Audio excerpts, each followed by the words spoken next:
After 13 seasons with the Bucks, it looks like Giannis' time in Milwaukee might be coming to an end. Shams reported that the two-time MVP is ready for a new home, and the franchise is starting to listen to aggressive trade offers. But what does that mean for Giannis, and which potential suitors make the most sense? Any conversation about Giannis being traded has to start with the fact that he's still one of the best players on the planet. I'd even go as far as to say that right now, he's the best he's ever been on offense. About a decade ago, he burst onto the scene as a ginormous slasher and maybe the most physically imposing transition player in league history. He combined size, length, power, agility, and ball handling in a way we'd never seen before to completely dominate the paint as a downhill force. Then over the years, he tightened up that skill set and evolved his game to become a lot more versatile in the half court. It feels like every year he's gotten crisper as a decision maker and passer, which allows him to attack all sorts of different coverages thrown his way. Whereas he used to let defenses off the hook with 3 or 4 long-range shots a game, he's completely cut those out of his profile. He continuously worked on his mid-range game for the rare event he isn't able to get all the way to the rim. He spent a summer with Hakeem Olajuwon working on his footwork and learning how to read a defense with his back to the basket, and now he's having by far the best post-up season of his career. Maybe most importantly though, he learned how to operate away from the ball by improving his screening angles and figuring out how to use his body to make himself a threat when rolling, stampeding off the catch, or getting on the offensive glass. So while he isn't quite as explosive or agile as he was during his 2 MVP seasons, the fine-tuning has taken his offense to an entirely different level. There used to be question marks on whether or not you could run an offense through him as your primary half-court creator. By now, he's completely shut down those talks, and it's all about whether or not we'll see a team put the right pieces around him to make it work for a playoff run. Even on a one-dimensional roster in Milwaukee, he's in the midst of one of the greatest scoring seasons ever. Through 30 games, he's averaging over 36 points every 75 possessions on a true shooting percentage that's about 10% better than the league average. Not only does that make him an outlier currently, it makes him an outlier historically, as no player has ever put together that combination of volume and efficiency.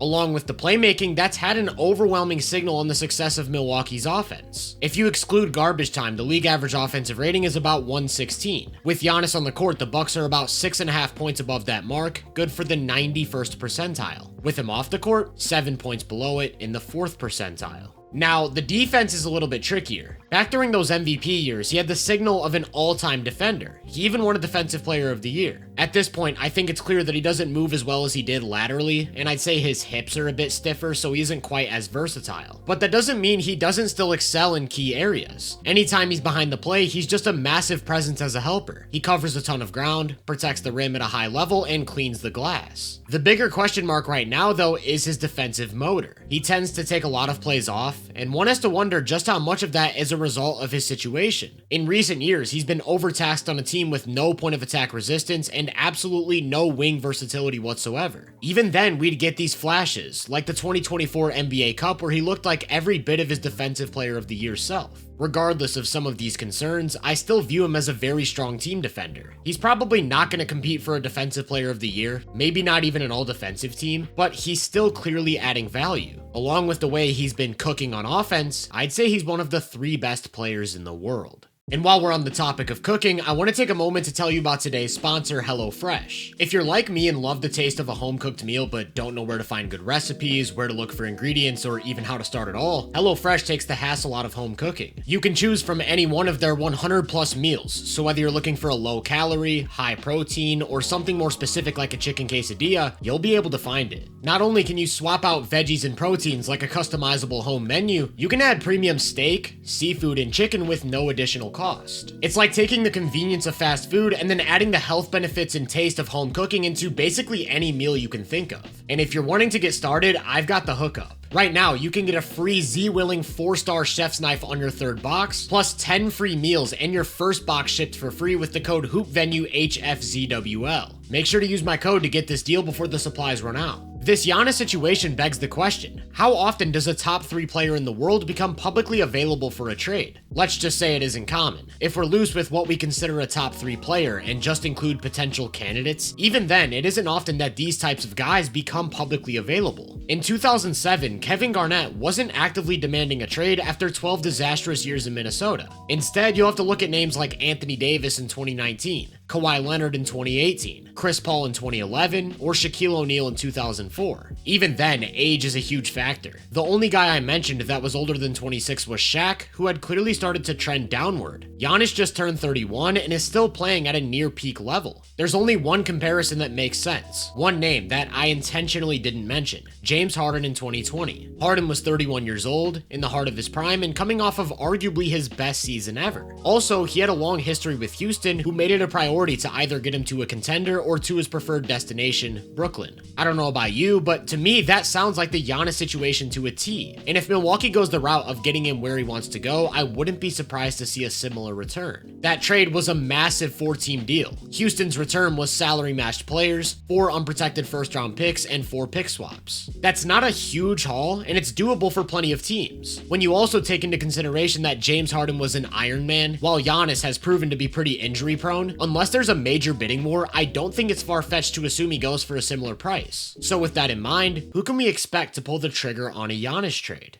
It's no secret that in the modern NBA, depth and versatility are king. Championships are decided on the margins, and we've seen that if you blow up your entire roster for a star, chances are it's going to backfire. Even more than depth though, cohesiveness is maybe the most important thing in basketball, and Giannis isn't a simple plug-and-play option for most teams. It's easy to point to his lack of three-point shooting and start with the fact that you want to surround him with as much shooting as possible, but I'm more so referring to how he operates on offense and which spots on the court he occupies. He can and will operate away from the ball quite a bit. As we've talked about, he's a dynamic pick-and-roll threat, requires constant attention as a cutter or slasher, can play from the dunker, and cleans the offensive glass. In all areas, he just excels as a play finisher. However, he's far from a specialist. He doesn't always set big screens, and certainly doesn't hold them long enough to prioritize the ball handler. So I do think it's tough to picture him next to a guy like Luka Doncic or Cade Cunningham, where he'd be relegated to setting 50 ball screens a game. Instead, he's the type of player who you structure an offense around. He's clearly at his best operating from the middle of the floor, which not only puts him in a position to utilize his face-up or post-game, it allows him to see the entire defense and set up dribble handoffs to get the offense moving laterally. Needless to say, it would make no sense for a team to trade for him if they already have somebody who occupies that space on the court. Take the Sixers, for example. Embiid operates from the middle, so there'd be a ton of redundancy next to a guy like Giannis. That's what leads to your turn, my turn offense. To win a championship, you need a synergistic effect between your best players. Guys who can play off of each other and stress defenses in different ways at the same time. That's why Maxey and Embiid work so well. It's also why Giannis and Middleton worked so well. Obviously, because Giannis is looking to play downhill, ideally you'd surround him with as much shooting as possible. That doesn't mean you have to have 4 shooters though. We've seen him spend plenty of time with a big in the dunker spot, and actually downhill creation tends to open up those opportunities even more than perimeter play.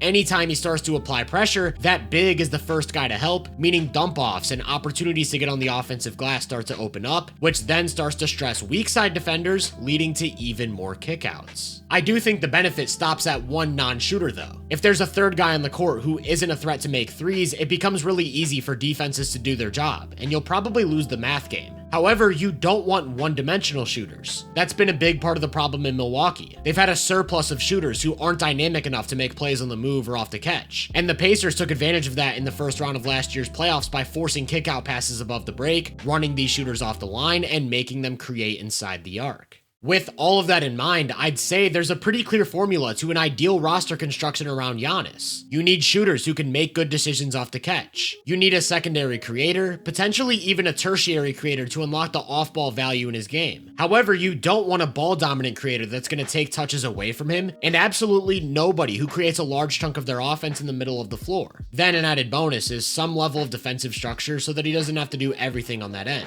In my opinion, 6 destinations clearly stand out as the best possible fits. There's been a lot of buzz around Giannis to Miami, which makes a lot of sense. With their new offensive system, the way they spread the floor elevates Giannis's game, and they'd be a defensive juggernaut. But it isn't quite my favorite fit because I do still think a few teams out there can do a better job of maximizing his skill set. My 5th team would be the Warriors. Giannis and Steph in a motion offense. Not much else needs to be said. The only reason they aren't higher is because I don't really know how the rest of the roster would shake up around those two. My 4th team is the Spurs. For different reasons, Giannis and Wemby would also be a dream pairing. there's no shortage of ways you can manipulate space and utilize the two on offense. They'd probably be the best offensive duo in the NBA, and they'd still have the wing depth to surround those two with competent two-way lineups. They'd be a top-tier championship contender. However, there are 3 teams that I think would maximize his game just a little bit more. The Pacers, but specifically after they get Halliburton back. Between their pace, ball movement, spacing, and offensive creativity, we'd probably see him hit even bigger heights as a scorer, which is pretty scary to think about. And for similar reasons, my number 2 destination is the Hornets. This team wouldn't quite be a contender, but it'd be some beautiful basketball. They're already a high-level offense with tons of ball movement, creative concepts, and volume 3-point shooting, but the one thing they're missing is a big primary presence in the middle of the floor. Adding Giannis would probably make them the best offensive team in the league. There's just one team that I think would be even better though, and that's because of their two-way roster construction. That would be the Phoenix Suns. You've got athletic bigs. You've got an elite secondary creator in Devin Booker. You've got tertiary shot creation from Colin Gillespie and Dillon Brooks. Across the board, we're talking about shooting, depth, defensive versatility. A team that excels at all of the little things and would enable him to do exactly what he does best.